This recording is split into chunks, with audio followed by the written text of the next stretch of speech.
Shalom. Kita akan mulai ibadah kita. Mari kita mengawali ibadah ini dengan satu pujian. I'm here because of your grace. Mari katakan kepada Tuhan bahwa Tuhan, saya di sini karena kasih Tuhan, saya di sini karena anugerah Tuhan. Mari kita naikkan pujian ini bersama-sama dengan hati kita kepada Tuhan.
Pertolongan kita pagi ini datang dalam nama Tuhan yang menjadikan langit dan bumi serta sekalian isinya.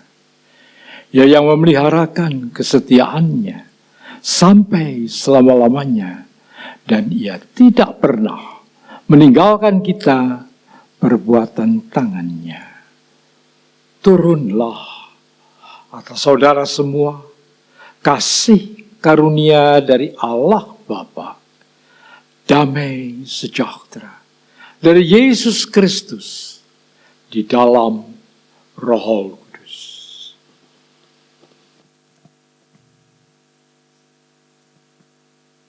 Mari kita pujikan pujian hormat bagi Allah.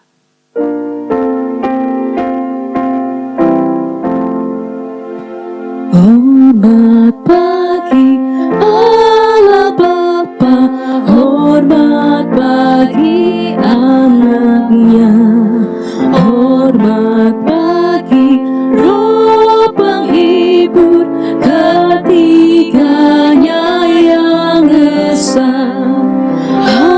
Haleluya, haleluya, ketiganya yang esa.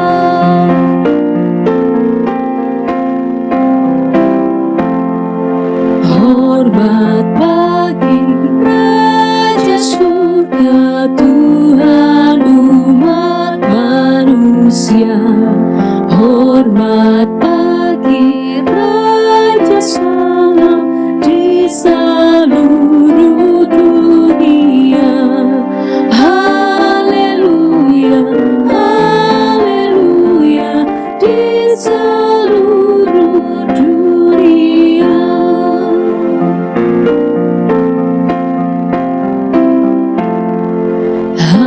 Haleluya, persembahan bala kerajaanmu diletakkan siang malam di hadapan tatamu.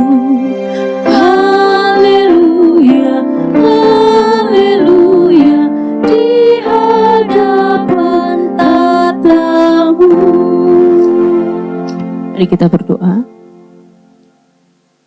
Tuhan, kami bersyukur kepadamu atas hari yang indah yang Tuhan telah anugerahkan kepada kami.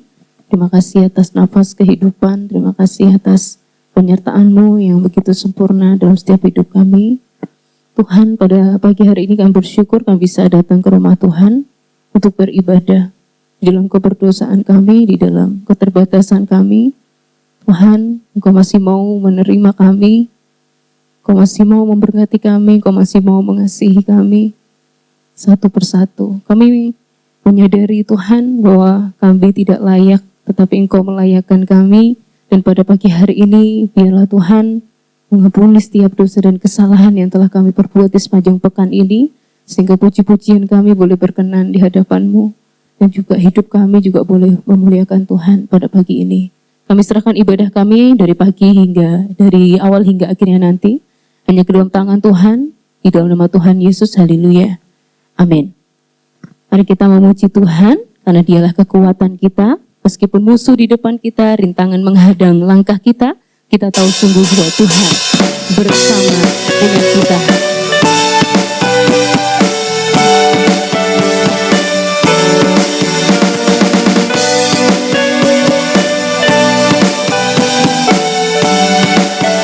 Mari sama-sama katakan. Meskipun musuh di depanku, rintangan menghadang langkahku, ku tahu sungguh Engkau bersama.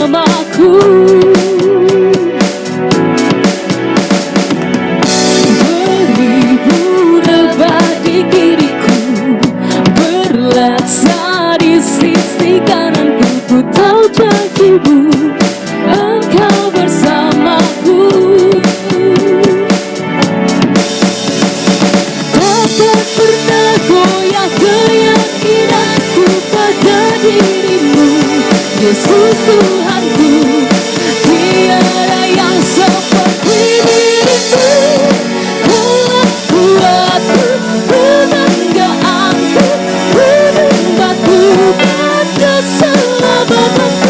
Kaulah tanganku, perlindunganku, Kaulah Allah sumber kemenanganku.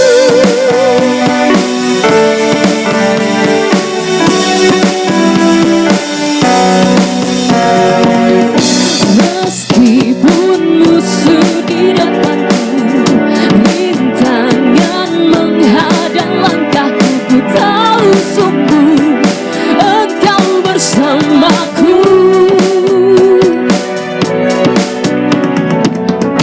Beribu debat di kiriku, berlaksa di sisi kananku, ku tahu janjimu Engkau bersamaku.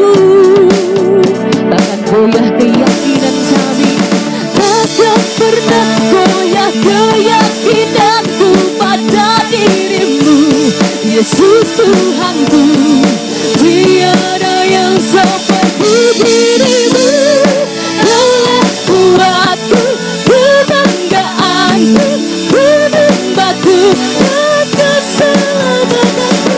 Kaulah tanganku, perlindunganku, Kaulah Allah sumber kemenanganku. Kuatku, kebanggaanku, penyembahku dan keselamatanku. Kaulah tanganku, perlindungan, Kaulah Allah Kaulah kuatku, kebanggaanku, penyembahku dan keselamatanku. Kaulah tanganku, perlindunganku, Kaulah Allah sumber kemenanganku. Sumber kemenanganku, sumber kemenanganku.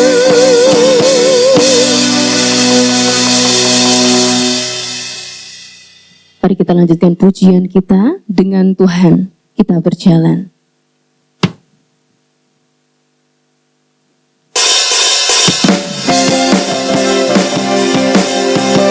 Hanya Tuhanlah sumber kekuatan kita.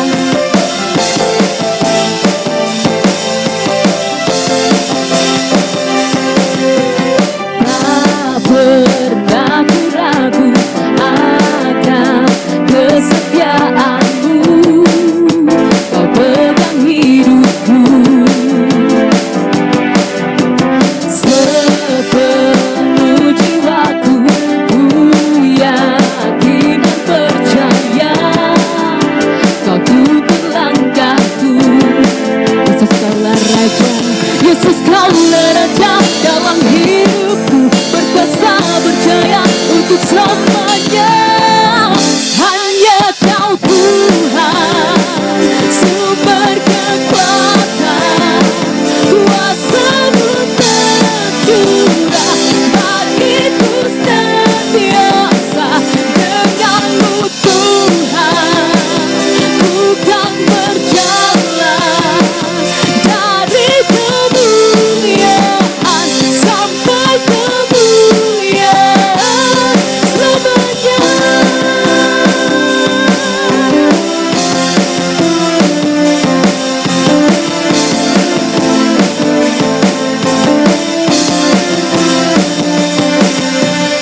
Tak pernah ku ragu akan kesetiaanmu. Kau pegang hidupku sepenuh jiwaku. Ku yakin dan percaya Kau tuntun langkahku. Yesus Kaulah Raja, Yesus Kaulah Raja dalam hidupku, berkuasa berjaya untuk selamanya. Hanya Kau Tuhan, sumber kekuatan, kuasa-Mu tercurah bagiku senantiasa.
Mari kita menyambut kebenaran firman Tuhan. Kita naikkan satu pujian, ku percaya janjimu.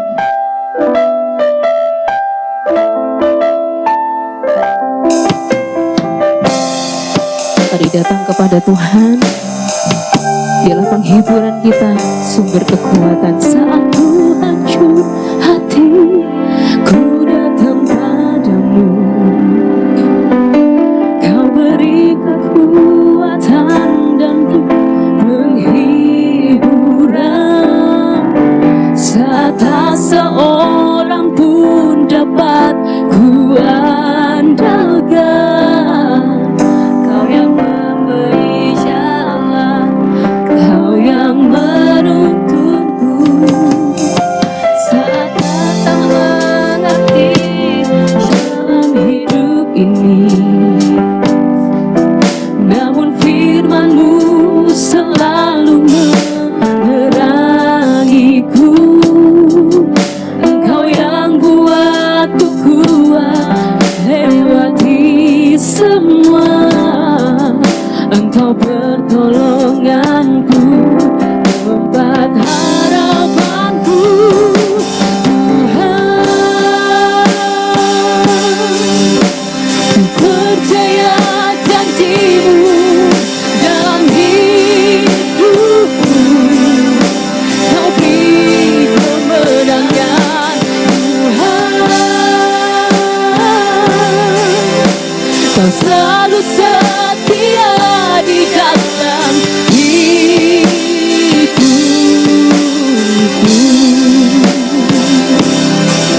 Kau berharga bagiku, Kaulah jaminanku di dalam hidupku.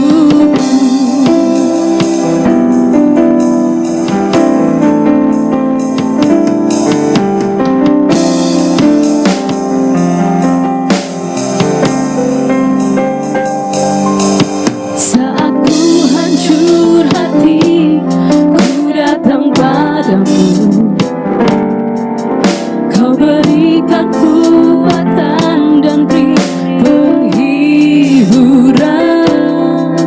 Saat tak seorang pun dapat ku andalkan, kau yang memberi jalan, kau yang menuntunku. Saat ku tak mengerti dalam hidup ini, namun firman-Mu selalu menerangiku. Engkau yang buatku kuat lewati semua. Engkau pertolonganku, tempat harapanku. Tuhan, ku percaya janji-Mu dalam hidupku. Kau beri kemenangan, Tuhan. Kau selalu setia di dalam hidupku.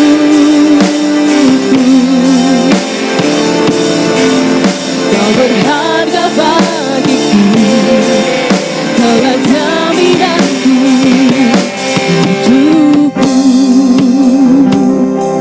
Tuhan,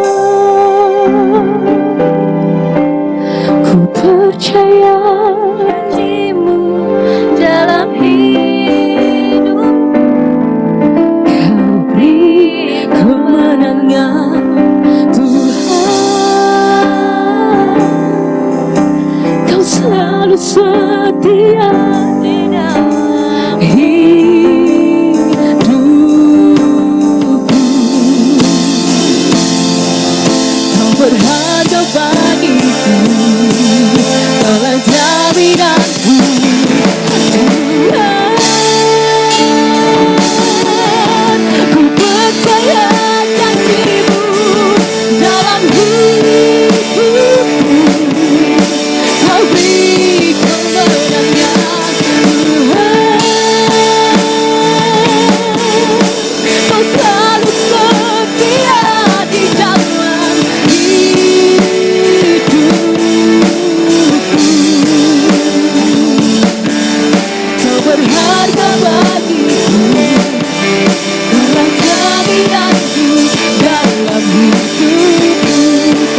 berharga bagiku, kau berharga bagiku. Kaulah jaminanku di dalam hidupku. Sebelum kita mendengarkan firman Tuhan, kita akan menyaksikan kaum wanita memuji Tuhan.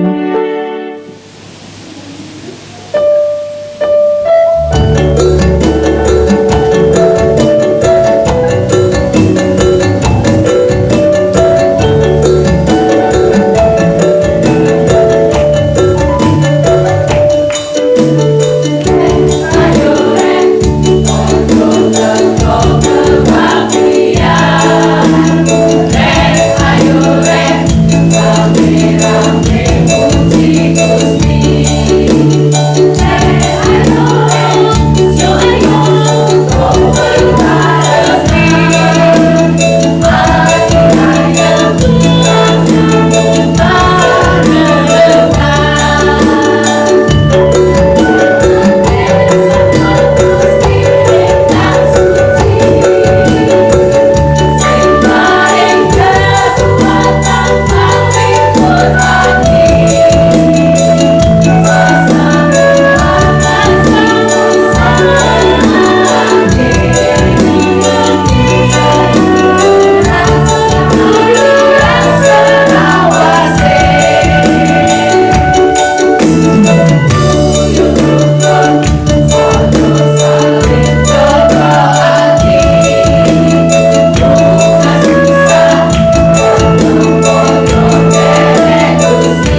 Mari kita bersatu di dalam doa.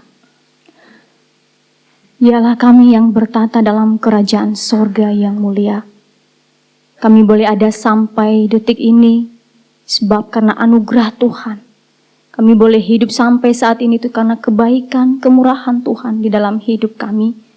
Tuhan, pada pagi hari ini kami segenap jemaat Tuhan, kami rindu merenungkan firman Tuhan. Kami rindu dilawat oleh kebenaran firman Tuhan.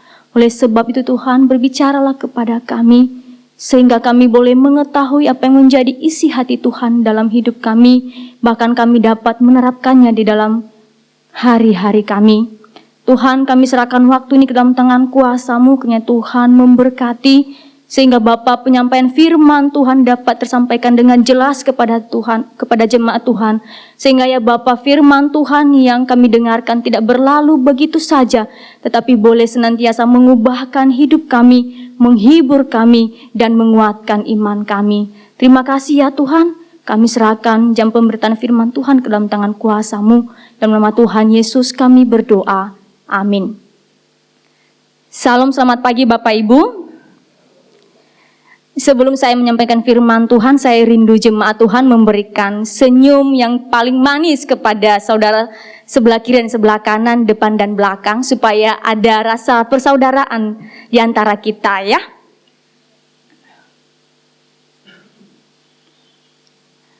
Oke, Bapak Ibu yang terkasih di dalam Tuhan kita Yesus Kristus, pada pagi hari ini kita akan bersama-sama merenungkan satu kebenaran firman Tuhan di dalam Kitab Yesaya pasalnya yang ke-40, Yesaya pasal 40 ayatnya yang ke-29 ya. Satu ayat saja, nanti kita akan melihat satu pasal, tapi kita hanya membaca satu ayat karena kan ini panjang pasalnya. Yesaya pasal 40 ayat 29. Jikalau Bapak Ibu sudah menemukannya, kita akan baca secara bersama-sama karena cuma satu ayat. 1, 2, 3. Dia memberi kekuatan kepada yang lelah dan menambah semangat kepada yang tiada berdaya. Saya baca sekali lagi Bapak Ibu. Dia memberi kekuatan kepada yang lelah dan menambah semangat kepada yang tiada berdaya. Bapak Ibu yang terkasih di dalam Tuhan kita Yesus Kristus, pernahkah Bapak Ibu memperhatikan satu pohon yang besar gitu? Pernah nggak ketika melewati jalan atau misalnya pergi ke suatu tempat melihat satu pohon yang besar berdiri dengan kokoh? Pernah nggak Bapak Ibu memperhatikan hal itu? Pernah ya? Setidaknya lah melihat sepintas saja gitu ya. Nah, kalau kita melihat sepintas pohon yang besar gitu, mungkin kita bertanya, kenapa ya pohon ini bisa berdiri dengan kokoh meskipun dilanda oleh angin badai yang kencang? Kenapa Bapak Ibu? Dari mana dia mendapatkan rahasia kekuatan itu sehingga dia tetap berdiri kokoh meskipun ada angin yang melanda dia, meskipun ada badai yang menggoncangkan kehidupannya, tapi dia tetap berdiri dengan kokoh? Apa rahasianya Bapak Ibu? Ya betul ya C ya, C Ferdinand mengatakan dari akarnya gitu ya. Jadi rahasia pohon itu berdiri dengan kokoh itu dia itu bukan pada batangnya yang besar ya Bapak Ibu, tapi terletak pada akarnya gitu. Akar yang kokoh dapat menyerap nutrisi dari dalam tanah, menyerap air dan menyalurkannya kepada pohon, sehingga pohon itu dapat nutrisi yang baik, dapat berdiri dengan kokoh Bapak Ibu. Sama pula dengan kehidupan kita saat ini gitu, kehidupan iman kita orang percaya. Agar kita memiliki iman yang kokoh, meskipun kita dilanda oleh badai kehidupan gitu ya, meskipun ada goncangan yang bertubi-tubi datang di dalam kehidupan kita, kita tetap kuat, kita tetap kokoh, tetap berdiri tegak gitu. Karena apa? Karena kita memperoleh sumber kekuatan yang sangat luar biasa. Dari mana kita mendapatkan sumber kekuatan kita itu? Yaitu dari Allah yang sejati. Ya, maka tema kita pada pagi hari ini yaitu tingkatkan kekuatan Allah di dalam diri kita. Jadi kalau misalnya kita memperoleh kekuatan iman, maka kita perlu meningkatkan kekuatan Allah di dalam diri kita. Mengapa perlu kita meningkatkan kekuatan Allah di dalam diri kita Bapak Ibu? Mengapa? Mengapa yang tidak perlu kita menguatkan misalnya berat badan kita gitu, kita tambah besar gitu ya? Mengapa kita tidak memperkuat misalnya harta kekayaan kita? Kenapa yang dikatakan di dalam firman Tuhan, tingkatkan kekuatan Allah di dalam dirimu? Mengapa itu perlu dalam kehidupan kita orang percaya Bapak Ibu? Karena saat ini kita hidup di zaman yang penuh dengan tuntutan Bapak Ibu. Kita hidup di zaman yang penuh dengan tuntutan. Dalam pekerjaan kita dituntut memiliki kemampuan yang mampu memenuhi kriteria perusahaan. Kita dituntut untuk senantiasa mampu bekerja di bawah tekanan gitu. Di dalam keluarga, orang tua dituntut untuk bekerja keras gitu, supaya kebutuhan ekonomi keluarga dapat terpenuhi dengan baik. Anak-anak dituntut supaya terus belajar dan belajar. Supaya apa? Supaya dapat membanggakan orang tua kelak gitu. Pasti kita orang tua mengharapkan yang terbaik dalam kehidupan anak-anak kita. Sehingga ketika mereka masih kecil kita leskan mereka untuk bahasa Inggris. Kita leskan piano dan segala macam. Supaya kelak mereka bisa membanggakan orang tua, membanggakan kita gitu ya.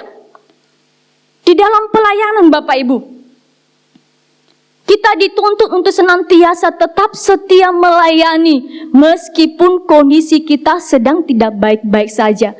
Meskipun kondisi ekonomi kita up and down gitu. Tapi kita dituntut untuk tetap setia melayani Tuhan. Memberikan yang terbaik. Meskipun kita menghadapi masalah di dalam keluarga, tetapi kita tampil di depan jemaat dengan senyum yang penuh sukacita gitu. Kita tidak mungkin melayani jemaat dengan ekspresi yang murung gitu ya, nggak mungkin gitu. Kita dituntut untuk senantiasa menampilkan yang terbaik, memberikan yang terbaik, supaya orang-orang yang kita layani dapat terberkati dalam pelayanan kita. Itu tuntutan yang kita hadapi dalam kehidupan kita sehari-hari. Maka Bapak Ibu, kita saat ini dalam memenuhi semua tuntutan-tuntutan itu, terkadang kita merasa kuat gitu. Awal-awal mungkin kita terkadang merasa kuat gitu, tidak membutuhkan bantuan siapapun gitu ya. Karena kita merasa kuat gitu. Tapi lama-kelamaan kita mulai lelah gitu. Kita lemah, tak berdaya gitu ya. Dan apa yang terjadi ketika kita mengalami kelemahan? Ketika kita mengalami kelelahan karena kita dituntut sana sini harus melakukan yang terbaik gitu. Kita hilang harapan gitu, kita putus asa. Kenapa? Karena kita sudah menampilkan yang terbaik, tapi orang mengharapkan, oh itu lu kurang baik gitu ya. Itu yang kamu berikan itu masih kurang Bapak Ibu. Sehingga kita yang melayani, sehingga kita di dalam keluarga merasa putus asa, hilang pengharapan, dan merasa tak berdaya lagi gitu. Karena kita sudah memberikan sepenuhnya apa yang kita dapat lakukan itu gitu. Tapi orang lain menganggap kurang Bapak Ibu. Sehingga firman Tuhan di dalam Yesaya pasal 40 ayat 29 berkata kepada kita, Dia memberi kekuatan kepada yang lelah dan menambah semangat kepada yang tiada berdaya. Firman Tuhan menghibur kita. Di saat kita lelah, di saat kita tidak berdaya, Dia berkata, Dia memberi kekuatan kepada yang lelah dan menambah semangat kepada yang tiada berdaya Bapak Ibu. Nah, kitab Yesaya ini Bapak Ibu, kitab Yesaya pasal 40 ayat 29 adalah kata-kata penghiburan yang diberikan oleh Nabi Yesaya kepada siapa? Kepada bangsa Israel ya. Nabi Yesaya memberikan kata-kata penghiburan kepada bangsa Israel yang sedang berada dalam kondisi yang sedang terpuruk gitu. Kondisi bangsa Israel pada waktu itu sedang tidak baik-baik saja. Mereka sedang terpuruk gitu. Mereka sedang berada di dalam pembuangan di Babel gitu.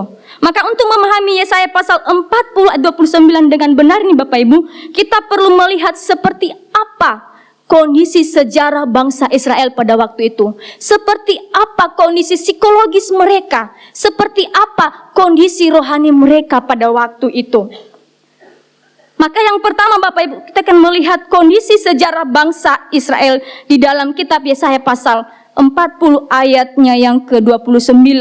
Kalau misalnya kita baca secara satu pasal gitu, ia akan menceritakan seperti apa keluhan-keluhan bangsa Israel kepada Tuhan ya. Nah, kondisi sejarah bangsa Israel itu kalau kita melihat sejarah bangsa Israel di dalam Alkitab, yaitu bangsa itu terbagi menjadi dua kerajaan. Betul ya Bapak Ibu ya? Kerajaan apa yang pertama? Ya kerajaan utara gitu. Dan yang kedua kerajaan apa? Kerajaan selatan ya. Kerajaan utara itu terdiri dari berapa suku kalau masih ingat Bapak Ibu? Ada berapa suku kerajaan utara? Ada 10 ya, ada 10 suku. Dan ibu kotanya itu Samaria gitu.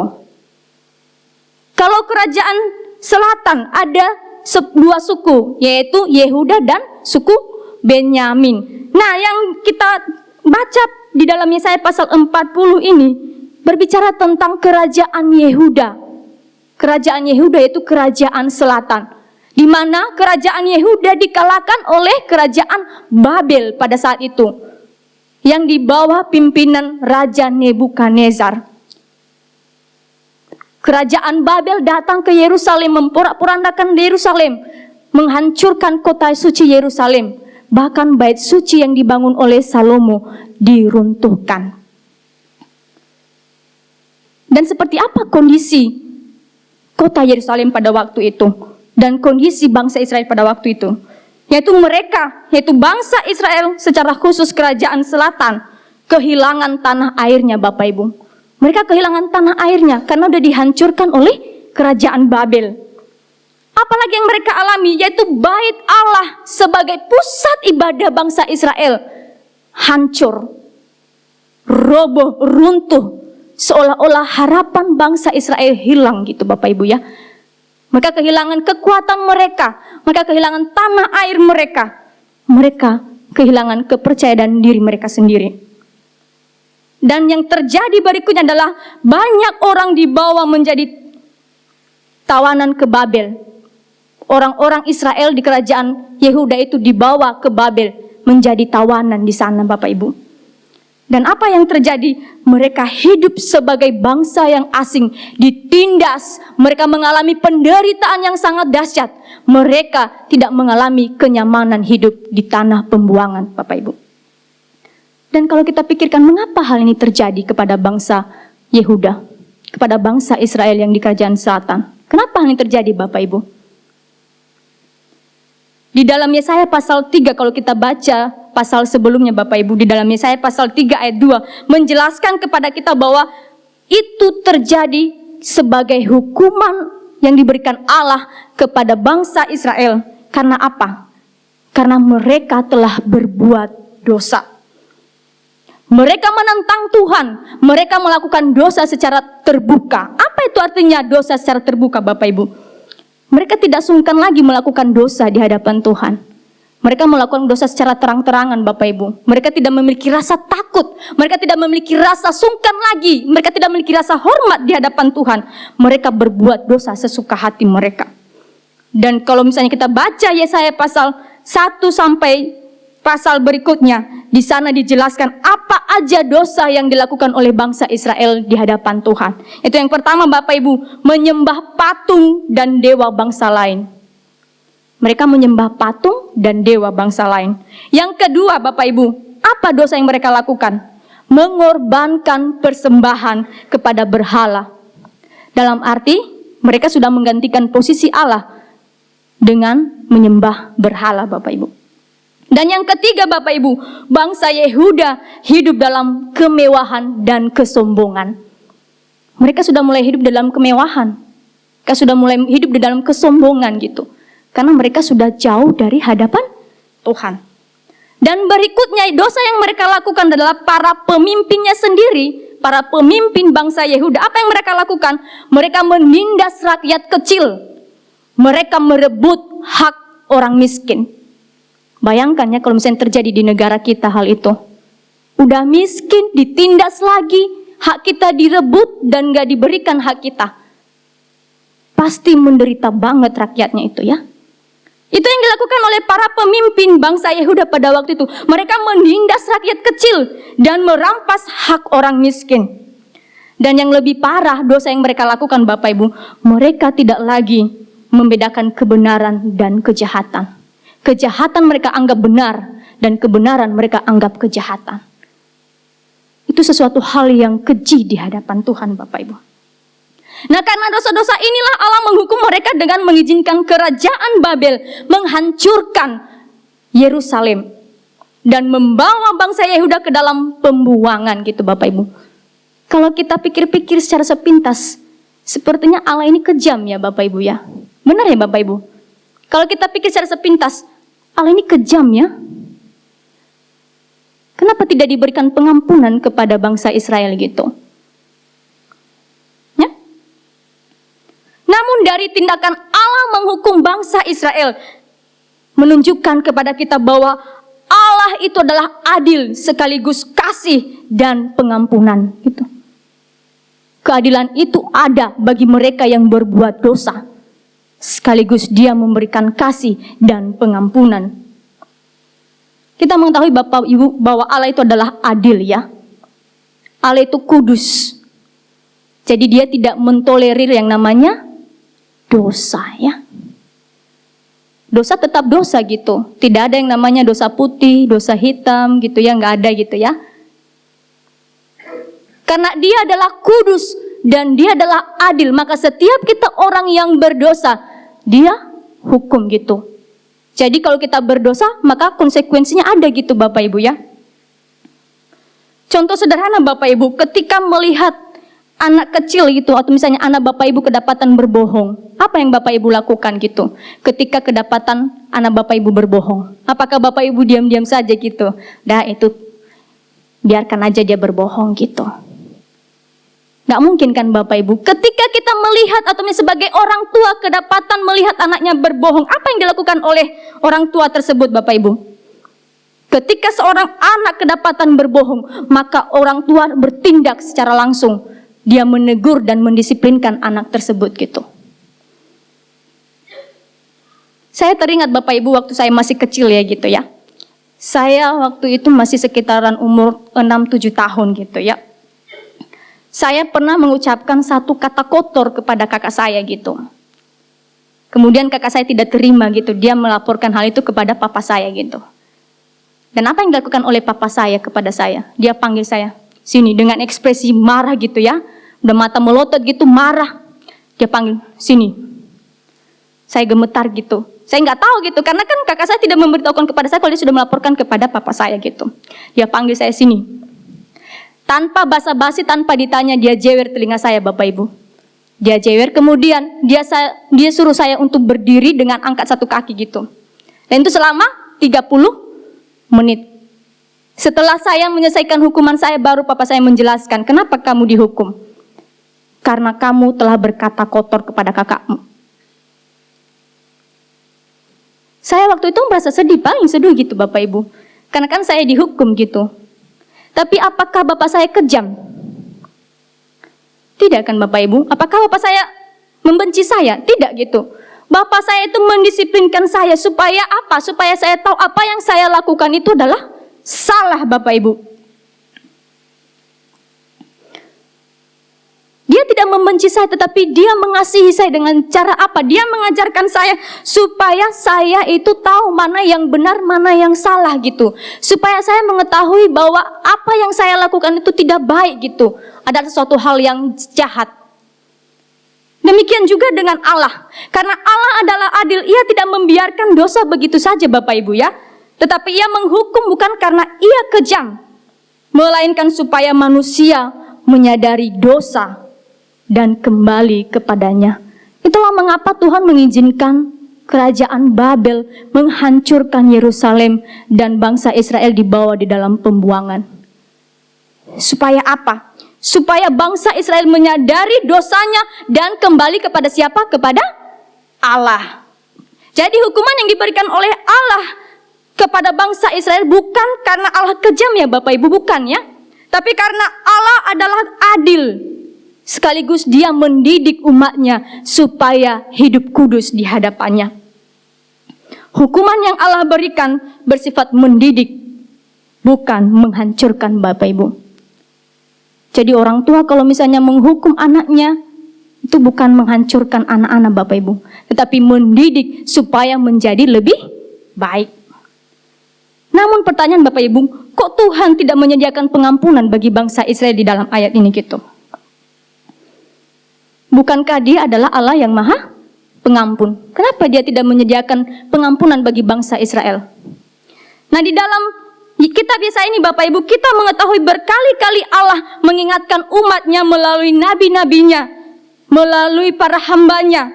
Bahkan Dia mengundang bangsa Israel dengan penuh kasih. Kalau misalnya kita melihat di dalam Yesaya pasal 1 ayat 18, di sana ada sebuah kalimat yang mengatakan, sekalipun dosamu merah seperti kirmiji, sekalipun dosamu merah seperti kirmiji, akan menjadi putih seperti salju. Nah, ini menunjukkan bahwa Allah selalu menyediakan pengampunan bagi orang yang menyesali akan dosa-dosanya gitu ya. Nah, itu kondisi sejarah bangsa Israel di dalam kitab Yesaya Bapak Ibu. Mereka dihukum, mereka mengalami penghukuman karena dosa mereka sendiri. Jadi nggak mungkin Allah langsung menghukum umatnya tanpa ada alasan tertentu. Pasti ada alasan tertentu gitu ya. Nah, itu kondisi sejarah bangsa Israel di dalam kitab Yesaya. Mereka lagi di dalam pembuangan di Babel. Dan mereka mengalami penindasan yang luar biasa. Nah, kita sekarang melihat bagaimana kondisi psikologis mereka pada saat itu di dalam pembuangan. Seperti apa kondisi psikologis mereka? Apakah baik-baik saja? Apakah mereka mengalami sukacita di dalam pembuangan? Apakah mereka semakin dekat kepada Tuhan di dalam pembuangan? Bangsa Israel di dalam pembuangan, mereka mengalami keletihan secara mental Bapak Ibu. Mereka letih secara mental karena ditindas oleh bangsa Babel gitu. Mereka mengalami keletihan secara mental dan mereka putus asa. Dari mana kita melihat hal itu Bapak Ibu? Di ayat sebelumnya yang 29, di dalam Yesaya pasal 40 ayat 27, dikatakan di sana kepada kita, mengapakah engkau berkata demikian hai Yakub, dan berkata begini hai Israel, hidupku tersembunyi dari Tuhan dan hakku tidak diperhatikan Allahku. Bangsa Israel mengeluarkan kata-kata, hidupku tersembunyi dari Tuhan dan hakku tidak diperhatikan. Dalam keputusasaan mereka, bangsa Israel merasa bahwa Allah tidak peduli lagi dengan mereka. Allah tidak peduli dengan penderitaan yang mereka rasakan. Allah tidak peduli dengan kondisi mereka di dalam pembuangan. Mereka kehilangan harapan. Nah, itulah kondisi psikologis yang mereka alami. Mereka mengalami kelelahan secara mental. Mereka putus asa, lelah, tak berdaya. Mereka udahlah ya, pasrah aja lah apa yang terjadi di dalam kehidupan kita. Toh juga Tuhan tidak mempedulikan kehidupan kita di dalam pembuangan gitu ya. Mereka udah mulai putus asa, lelah dan tak berdaya. Nah, bagaimana kondisi rohani bangsa Israel dalam pembuangan Bapak Ibu? Tadi kita sudah melihat kondisi sejarah mereka. Sekarang kita melihat kondisi rohani bangsa Israel dalam pembuangan. Iman bangsa Israel terguncang Bapak Ibu. Iman mereka melemah dan mulai merasa bahwa Allah tidak lagi berkuasa atas hidup mereka. Itu yang mereka rasakan. Mereka mengalami yang namanya kekeringan rohani. Bangsa Israel mulai membandingkan Allah dengan dewa-dewa Babel gitu ya. Mereka udah mulai membandingkan yang mana ya Allah yang bisa menolong kita gitu ya. Apakah Allah yang disembah oleh orang Babel atau Allah yang kita sembah? Mereka udah mulai membanding-bandingkan. Dalam hal ini Bapak Ibu, mereka sudah mulai muncul keraguan. Mereka ragu gitu ya. Mereka mulai kehilangan identitas diri sebagai umat pilihan Allah dan mulai meragukan Allah. Bapak Ibu, dikatakan di sini Bapak Ibu bahwa meragukan kemampuan Tuhan sama halnya tidak mempercayainya sebagai Tuhan yang sesungguhnya. Dan itulah yang terjadi dalam kondisi rohani bangsa Israel. Mereka meragukan Tuhan. Kita dapat melihat dengan cara mereka membanding-bandingkan Allah dengan dewa-dewa lain. Secara teori Bapak Ibu, bangsa Israel percaya bahwa Allah adalah Tuhan. Tetapi dalam penerapannya, dalam kesehariannya, dalam kenyataannya, mereka ragu bahwa Allah itu sungguh-sungguh ada dan mendengar mereka. Bapak Ibu yang dikasihi oleh Tuhan kita Yesus Kristus, inilah gambaran kehidupan kita orang percaya saat ini Bapak. Kondisi rohani bangsa Israel dalam pembuangan menggambarkan kehidupan kita juga. Ya, kita perlu waspada Bapak Ibu. Karena pengetahuan tentang Allah yang benar ternyata tidak membawa kita pada kehidupan yang benar gitu. Bangsa Israel mengenal Tuhan. Bahkan berbagai hal yang Tuhan lakukan di dalam kehidupan mereka, mereka tahu gitu. Tapi mereka masih meragukan hal itu. Kehidupan mereka jauh dari firman Tuhan. Jangan sampai kehidupan kita seperti begitu Bapak Ibu. Kita perlu waspada gitu. Kita tahu kebenaran tetapi realitanya tidak menerapkan kebenaran itu gitu. Itu kita perlu berhati-hati Bapak Ibu. Contoh sederhana, kita tahu bahwa kita tidak boleh menyembah dewa-dewa lainnya. Sama seperti bangsa Israel, mereka tahu dewa-dewa Babel itu berhala di hadapan Tuhan. Tapi mereka masih tetap menyembah itu gitu. Kita tahu bahwa kita tidak boleh menyembah dewa-dewa lain, tetapi realitanya banyak dewa-dewa yang tanpa kita sadari, kita sudah sembah hal itu. Uang, jabatan, kekuasaan, kemampuan kita bisa menjadi berhala jika hal itu menggantikan posisi Allah di dalam diri kita. Uang, jabatan, kekuasaan, kemampuan kita dapat menjadi berhala jikalau hal itu menggantikan posisi Allah di dalam diri kita. Maka Nabi Yesaya kembali mengingatkan bangsa Israel dan kita saat ini bahwa kita tidak boleh menyamakan Allah dengan apapun. Apapun kondisi kita, dalam kondisi menderita, putus asa, badai kehidupan datang melanda kita, jangan sampai kita membanding-bandingkan Allah dan mencari pertolongan dari yang lain gitu. Dengan tegas Yesaya mengatakan, tidak boleh kita menyamakan Allah dengan apapun. Alasannya apa Bapak Ibu? Karena Allah adalah pencipta semesta. Dia pencipta semesta, sementara kita adalah ciptaan. Dia adalah pencipta, sementara kita adalah ciptaan. Di dalam Yesaya pasal 40 ayat 28, situ katakan kepada kita, tidakkah kau tahu dan tidakkah kau dengar, Tuhan ialah Allah kekal yang menciptakan bumi dari ujung ke ujung. Ia tidak menjadi lelah dan tidak menjadi lesu, tidak terduga pengertiannya. Ini penegasan Nabi Yesaya kepada bangsa Israel dan juga kepada kita saat ini. Bahwa menyamakan Allah dengan dewa-dewa lain, kita sudah meragukan dia. Makanya kita tidak boleh menyamakan Allah. Karena Allah itu adalah pencipta. Sementara dewa-dewa yang disembah oleh orang Babel, dewa-dewa yang kita bergantung saat ini, itu adalah ciptaan gitu ya. Sama dengan kita ini ciptaan gitu. Makanya kita tidak boleh membanding-bandingkan atau menyamakan Allah dengan hal-hal yang lain Bapak Ibu. Jangan sampai Tuhan pencipta yang kekal kita gantikan dengan sesuatu hal yang tidak berarti. Jadi kita perlu berhati-hati dalam hal ini Bapak Ibu. Terus alasan yang kedua, mengapa kita tidak boleh menyamakan Allah dengan dewa-dewa yang lain? Karena Allah memiliki kekuatan yang tidak pernah habis. Allah memiliki kekuatan yang tidak pernah habis. Ya, sementara manusia kekuatannya terbatas. Umur manusia terbatas Bapak Ibu.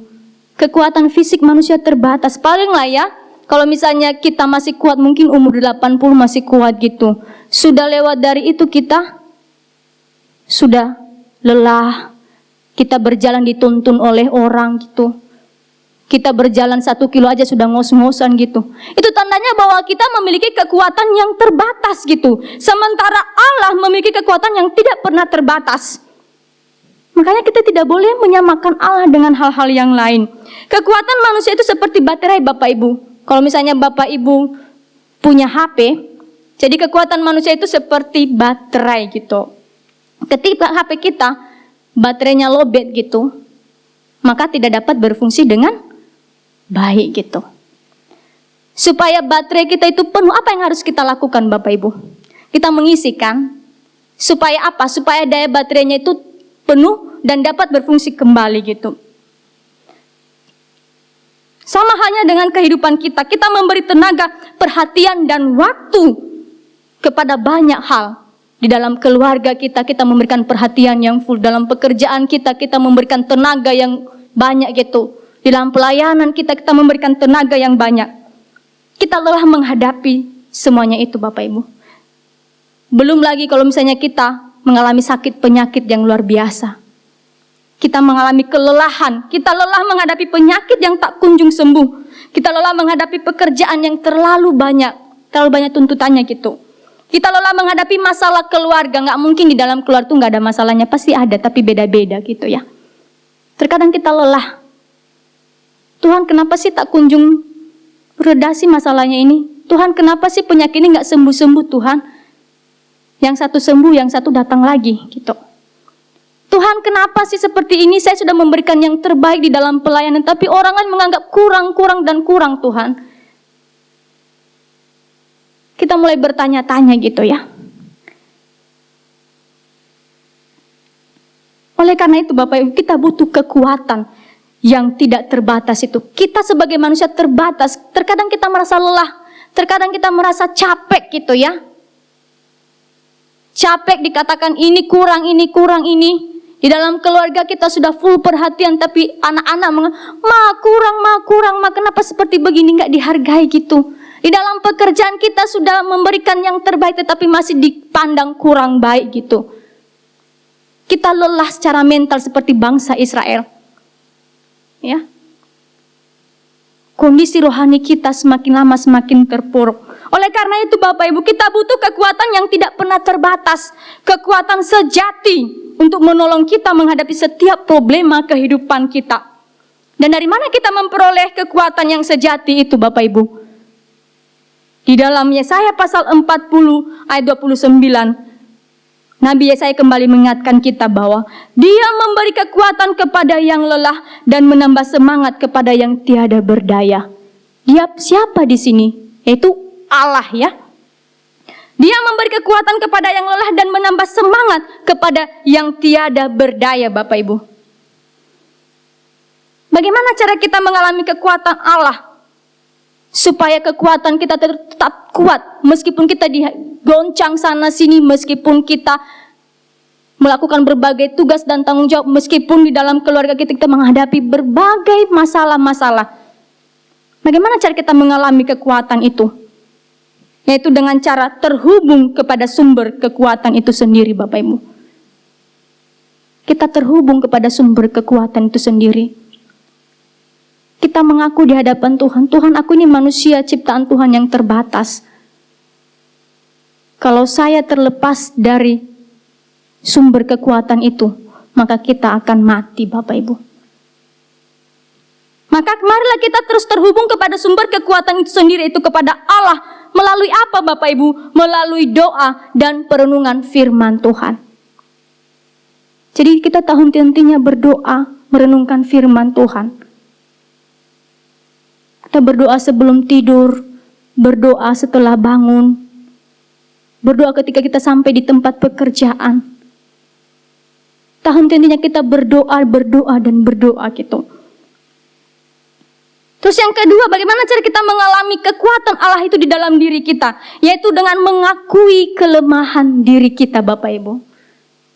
Terkadang Bapak Ibu kita sulit mengenal kuasa Tuhan karena kita tidak mengakui kelemahan diri kita.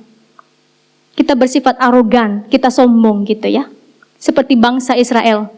Mereka hidup di dalam kemewahan dan kesombongan. Mereka kira mereka sampai pada tahap itu karena kekuatan mereka sendiri. Sehingga mereka tidak mengetahui kuasa Tuhan di dalam diri mereka. Maka kita koreksi diri kita saat ini Bapak Ibu. Mari kita mengakui kelemahan diri kita di hadapan Tuhan. Kita mengakui bahwa hanya kuasa Tuhanlah kita boleh ada sampai detik ini. Hanya karena kuasa Tuhan kita boleh mencapai berbagai keberhasilan di dalam diri kita. Oleh karena kuasa Tuhan kita bisa melewati setiap masalah demi masalah di dalam diri kita. Kalau kita flashback Bapak Ibu, apa aja yang sudah kita lewati di dalam diri kita ini? Di masa lalu, apa yang sudah kita lewati? Sampai saat ini kita bisa berdiri dengan tegak, memuji Tuhan di dalam rumah ibadah. Banyak Bapak Ibu, saudara-saudara kita orang percaya yang tidak bisa beribadah di dalam gereja. Karena mereka terbaring di rumah sakit. Mereka ada di rumah karena mereka nggak kuat berjalan pergi ke rumah ibadah. Kita boleh berdiri sampai saat ini dengan bersuka cita, bertepuk tangan, memuji Tuhan, bernyanyi dengan riang gembira. Itu karena kuasa siapa Bapak Ibu? Karena kuasa Tuhan. Nah kita mengakui kelemahan diri kita dan mengakui kuasa Tuhan. Karena kekuatan Allah itu nyata ketika kita sadar kita lemah dan Dia kuat Bapak Ibu. Dan cara yang lain, bagaimana kita mengalami kekuatan Allah itu tidak berhenti-henti menantikan Tuhan. Tidak berhenti-henti menantikan Tuhan. Di dalam Yesaya pasal 40 ayat 31 dikatakan di sana, orang-orang muda menjadi lelah dan lesu, dan teruna-teruna jatuh tersandung. Tetapi orang-orang yang menanti-nantikan Tuhan mendapat kekuatan baru. Mereka seumpama raja wali yang naik terbang dengan kekuatan sayapnya. Mereka berlari dan tidak menjadi lesu. Mereka berjalan dan tidak menjadi lelah. Jadi katakan tidak berhenti-henti menantikan Tuhan. Arti menantikan di sini Bapak Ibu bukan sekedar menunggu pasif ya Bapak Ibu ya.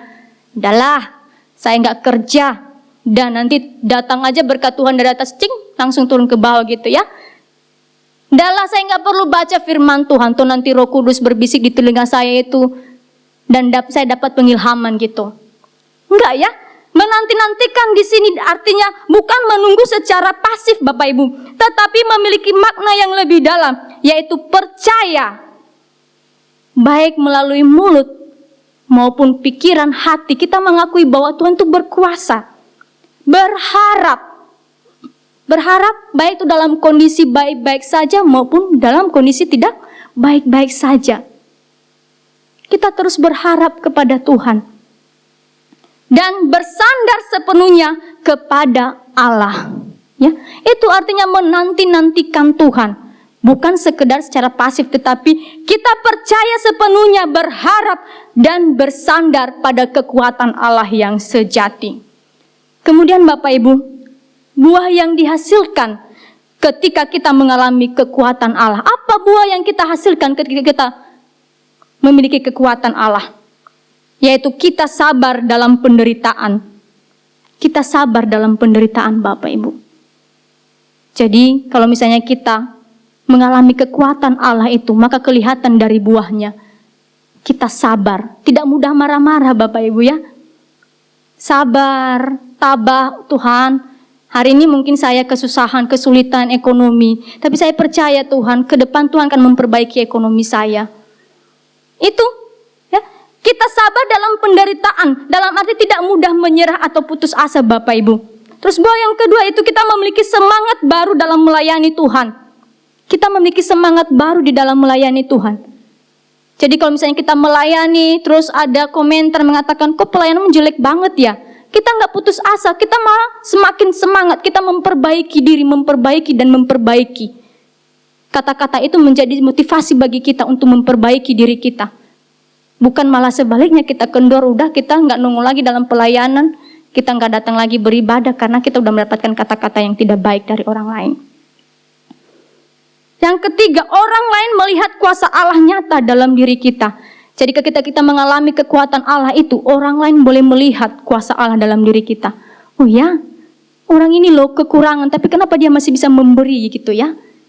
Orang lain boleh melihat, oh ya, padahal orang ini kekurangan, tapi kenapa dia masih bisa berbagi kasih kepada orang lain gitu. Jadi orang lain melihat teladan hidup yang kita berikan gitu, dari buah. Karena Tuhan ada di dalam diri kita, karena kekuatan itu ada di dalam diri kita, kekuatan Allah ya. Yang keempat, adanya transformasi hidup Bapak Ibu. Ketika kita mengalami kekuatan Allah, maka kita mengalami yang namanya transformasi hidup, perubahan hidup. Dari lemah menjadi kuat. Dari putus asa menjadi apa? Menjadi penuh harapan. Bangsa Israel kembali dikuatkan oleh Nabi Yesaya bahwa ada pengharapan setelah mereka mengalami penderitaan. Sama juga dengan kita diberikan penghiburan bahwa di dalam penderitaan-penderitaan yang kita alami, Tuhan tidak pernah meninggalkan kita. Dia selalu memberikan pertolongan, memberikan kekuatan yang baru, sehingga kita boleh keluar dari masalah kita menjadi sebagai pemenang. Maka Bapak Ibu, oleh karena itu, marilah kita terus tingkatkan kekuatan Allah dalam diri kita dengan selalu terhubung pada sumber kekuatan yang sejati, yaitu Allah yang tidak pernah terbatas. Satu hal yang kita ingat, kita manusia terbatas, tetapi Allah kita tidak pernah terbatas. Maka jangan berhenti-henti untuk terhubung kepada Allah yang sejati melalui doa, melalui perenungan firman Tuhan. Maka orang lain dapat menyaksikan kesaksian hidup kita bahwa kita orang-orang yang diberkati oleh Tuhan. Demikian firman Tuhan. Bapak Ibu, mari kita bersatu di dalam doa. Bapa di surga yang bertata dalam kerajaan surga, kami bersyukur Tuhan melalui firman Tuhan kembali menghibur kami, kembali menguatkan kami, walau dalam berbagai problema kehidupan yang kami alami, tidak pernah sedetik pun Engkau meninggalkan kami. Bahkan Engkau membangkitkan semangat kami, Engkau menghibur kami, bahwa sumber kekuatan kami itu hanya berasal dari Tuhan. Terima kasih ya Bapa, dan biarlah itu menjadi iman kami, menjadi kekuatan kami di dalam menjalani hari-hari kami. Tolong jemaat Tuhan Bapa, kiranya iman mereka semakin diteguhkan, semakin dikuatkan melalui pemberitaan firman Tuhan. Dalam nama Tuhan Yesus kami berdoa. Amin. Mari kita berdoa sebelum persembahan diedarkan. Allah Bapa kami yang di surga, kami mengucap syukur, kami berterima kasih kepadamu, karena Engkau sudah melihara kami semuanya dengan cara yang ajaib. Seluruh kebutuhan kami, Engkau menyediakannya bagi kami, sehingga saat ini kami terpelihara sempurna di hadapan Tuhan. Hari ini kami akan memberikan persembahan bagi pekerjaan Tuhan di tempat ini. Kami menyerahkannya dengan rela hati, dengan tulus hati, supaya persembahan ini berkenan di hadapan Tuhan. Kami percaya Tuhan selalu menolong kami semuanya. Di dalam nama Tuhan Yesus kami berdoa. Amin. Sambil persembahan dijalankan, kita memuji Tuhan.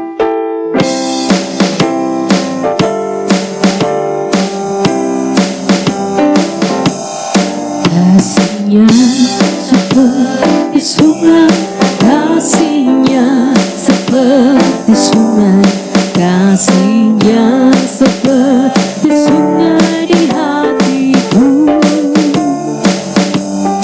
mengalir di waktu susah, mengalir di waktu senang. Kasih-Nya seperti sungai di hatiku, berkat-Nya seperti sungai, berkat-Nya seperti sungai, berkat-Nya seperti sungai di hatiku,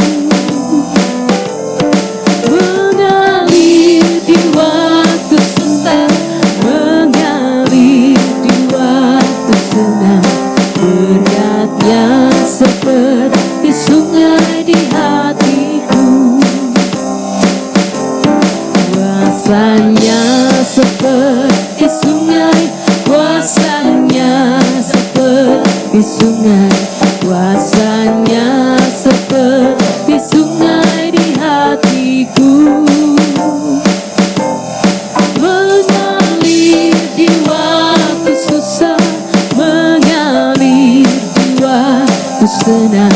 Kuasa-Nya seperti sungai di hatiku, kasih-Nya seperti sungai, kasih-Nya seperti sungai, kasih-Nya seperti sungai di hatiku, mengalir di waktu, mengalir di waktu, kasih-Nya seperti sungai di hatiku, berkat-Nya seperti sungai, berkat-Nya seperti sungai, berkat-Nya seperti sungai di hatiku, mengalir di waktu susah, mengalir di waktu senang. Berkat-Nya seperti sungai di hatiku.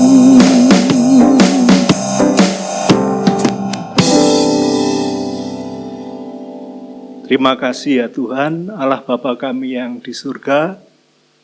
Kami percaya bahwa anak-anak-Mu di tempat ini ada di dalam berkat-Mu setiap hari.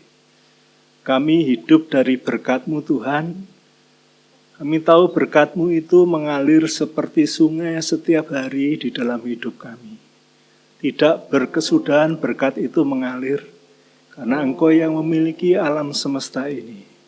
Terpujilah nama-Mu Tuhan yang terbaik atas kami semuanya. Kami terpelihara sempurna setiap hari. Engkau menolong kami semuanya.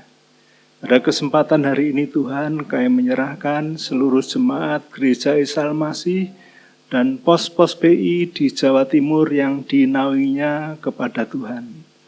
Terima kasih ya Tuhan, kalau selama ini Engkau sudah memelihara kami semuanya dengan cara Tuhan yang ajaib. Tidak pernah Engkau meninggalkan anak-anak-Mu. Semuanya Engkau pelihara menurut cara-Mu sendiri. Kami tahu di masa-masa sekarang ini bukanlah masa yang baik. Kami penuh dengan tekanan, kami penuh dengan tuntutan hidup. Kami penuh dengan masalah yang menuntut kami setiap hari. Kami tidak punya kemampuan untuk menyediakan semua tuntutan itu bisa kami penuhi. Kami hanya punya satu cara, tempat kami bergantung, tempat kami bersandar, tempat kami berharap, yaitu kepada Engkau ya Allah Bapa kami di dalam Kristus Yesus. Kami tahu Engkau memelihara kami semuanya. Kami mohon supaya Engkau tidak meninggalkan satu jemaat pun untuk Engkau telantarkan. Semuanya Engkau pelihara dengan kecukupan yang datang dari Tuhan. Terima kasih Tuhan, terima kasih. Kami percaya rencana Tuhan atas jemaat-Mu adalah mulia. Kami tahu Tuhan secara manusia kami ini adalah jemaat yang kecil, jemaat yang tidak banyak jumlahnya. Tapi kami mengharapkan Engkau sebagai pribadi yang tertinggi di dalam hidup kami. Terima kasih ya Tuhan, kami ke depan akan merencanakan untuk ibadah Paskah di Prigen yang akan berlangsung tanggal 5 April mendatang. Kami mohon kepada Tuhan supaya ibadah ini bukanlah ibadah yang bersenang-senang atau bersukaria belaka, tapi ibadah yang benar-benar menguatkan jemaat-Mu untuk bisa kembali pulih kerohaniannya, semangat hidupnya, semangat untuk mengenali Tuhan dengan benar. Tolong segala sesuatunya Engkau sediakan. Kami tahu ini semuanya datangnya dari Engkau. Yang percaya Tuhan akan menggerakkan semuanya untuk bisa mengikuti ibadah ini. Terima kasih Tuhan, terima kasih. Juga kami menyerahkan Tuhan pada kesempatan hari ini untuk saudara-saudara kami yang sakit.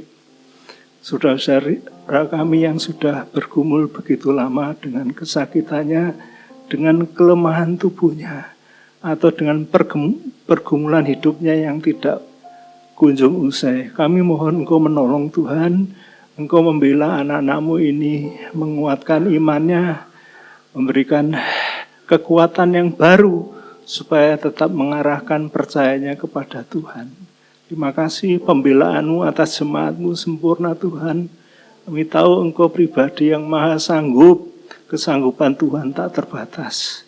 Terima kasih Tuhan, terima kasih. Kami menyerahkan negara kami Indonesia ini ke dalam tangan Tuhan.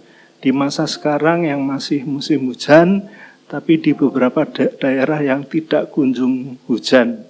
Kami mohon kiranya Tuhan menolong kami semuanya, supaya musim ini seluruh bangsa kami bisa melaluinya dengan baik. Bencana-bencana alam yang sering terjadi, biarlah Tuhan lalukan dari negeri ini. Terima kasih Tuhan. Kami juga menyerahkan seluruh kondisi ekonomi Indonesia ke dalam tangan Tuhan. Kami tahu kalau pengelolaan APBN secara sempurna dengan baik, negeri ini akan bertambah maju, masyarakatnya sejahtera. Segala penyimpangan yang ada untuk APBN, kami menyerahkannya kepada Tuhan. Orang-orang yang Tuhan berikan kuasa untuk mengelolanya, kiranya Tuhan tolong supaya mereka berhati jujur, takut akan Tuhan. Kami percaya Tuhan akan menolong bangsa kami. Kami juga menyerahkan konflik yang di Timur Tengah antara Israel dan Amerika Serikat. melawan Iran dan milisi-milisi yang ada di sekitar Israel. Kami menyerahkannya ke dalam tangan Tuhan.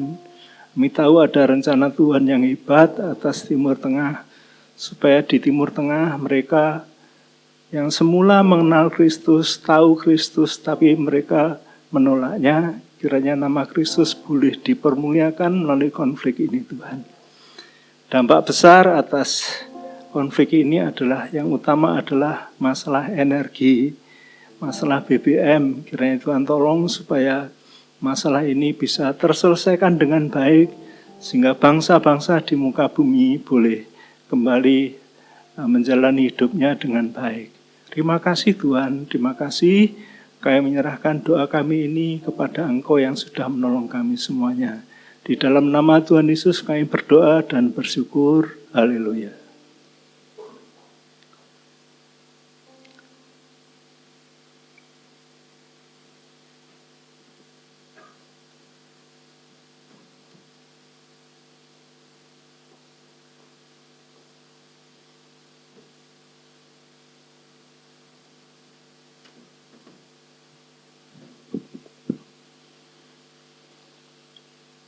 Tuhan memberkati engkau. Tuhan melindungi engkau. Tuhan menyinari engkau dengan wajah-Nya dan memberikan kepadamu kasih karunia. Tuhan menghadapkan wajah-Nya kepadamu, memberikan damai sejahtera. Sekarang pulanglah di dalam damai sejahtera dari Allah Bapa, di dalam kasih karunia dari Yesus Kristus, di dalam persekutuan dengan Roh Kudus, menyertai saudara semua, mulai saat ini sampai Yesus datang kembali. Bapa, terima kasih.